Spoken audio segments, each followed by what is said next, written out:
First on my list in random order is Paleozoic. Probably the most frustrating deck to play against. Paleozoic aims to stall the duel until they set up their graveyard with transaction rollbacks and the best traps to copy, using the best stall cards like Woboku and Threatening Roar, while constantly looping rollback as well so you don't run out of resources. This deck also utilizes cards like Reckless Greed to consistently draw cards and better control the board, but your opponents will just surrender before you get to that point anyway.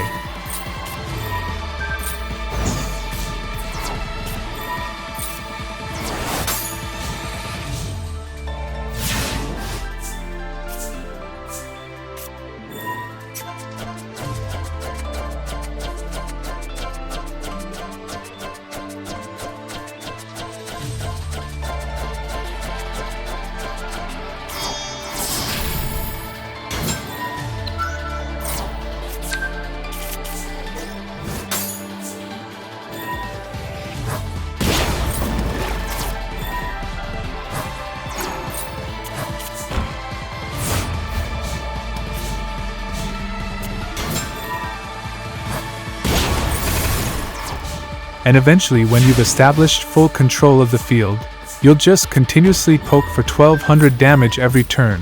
While this is a stall deck, you'll still be able to get fast wins because most your opponents will surrender when you achieve full control of the duel.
This is my deck list. If you're missing any cards, you can just add more Paleozoic cards or more cards to copy with rollback, or something like magical hats.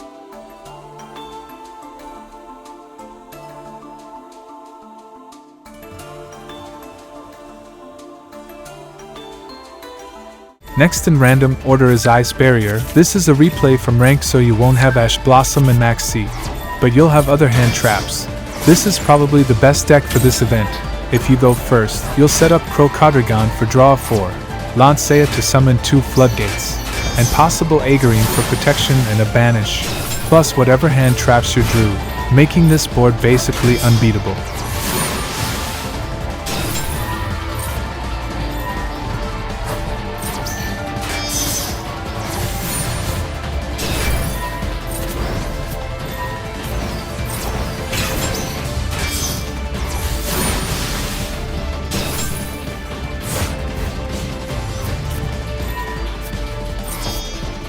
And if they do manage to get rid of Lancea, it'll summon a Trishula from extra deck.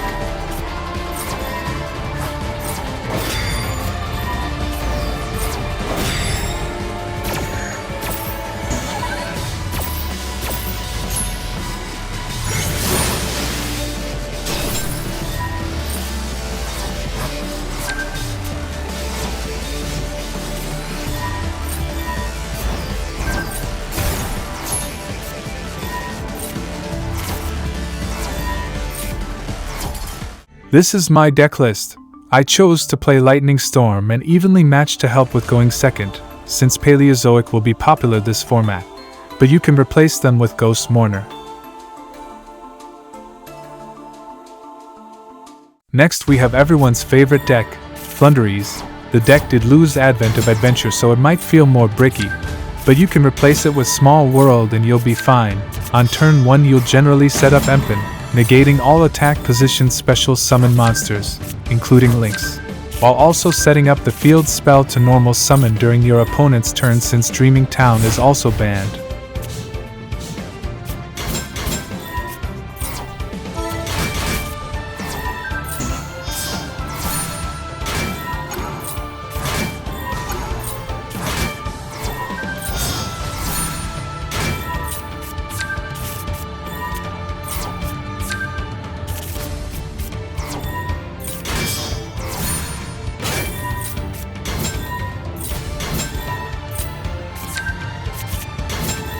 And if you summon Snow, you'll have a quick effect: flip your opponent's entire field face down.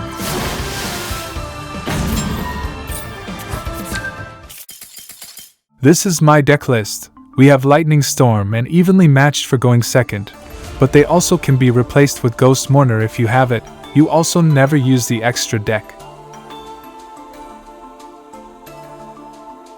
Next is Phantasm Spyro Pacifis. Now this deck is on this list mainly because it's incredibly cheap and will get you to max level. There might be other better decks, but none as cheap as this. You're able to continuously summon tokens and surge disruptions, while also setting up C stealth attack to make your tokens indestructible.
This is my deck list. You can add 3 copies of Metaverse if you have it for more consistency.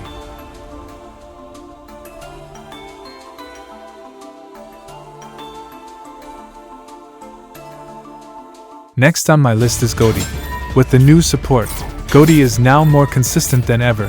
We taught the fish how to synchro summon, and now they're doing it during both turns. Ghoti aims to banish paces and shift during your turn to set up synchros during your opponent's turn, mainly to synchro into Ghoti of the Deep Beyond during your opponent's turn to banish their entire field, or synchro into White Aura Whale during your turn to destroy all your opponent's attack position monsters.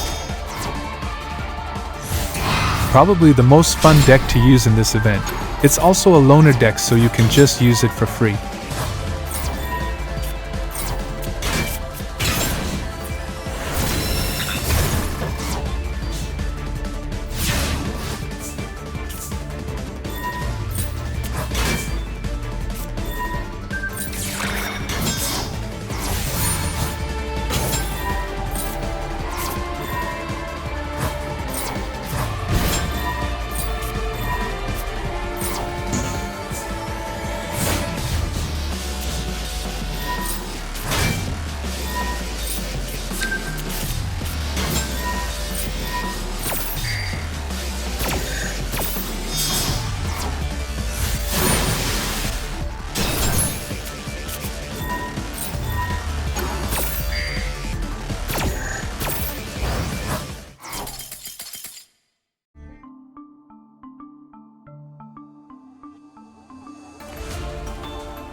And finally we have Speedroid, which goes through a long combo to set up a field of negates that's hard to break, and it'll excel in this festival because cards like Maxi and Ash Blossom are banned.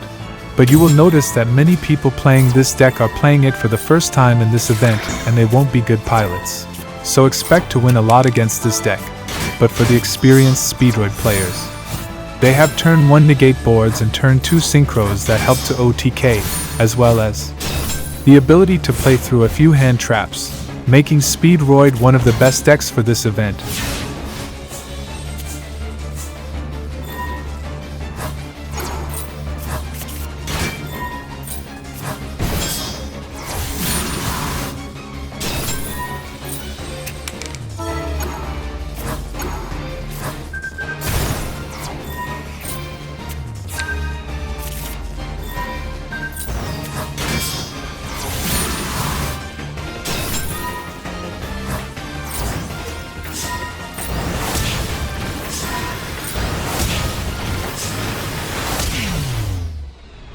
It's also a loner deck, so you don't have to build it.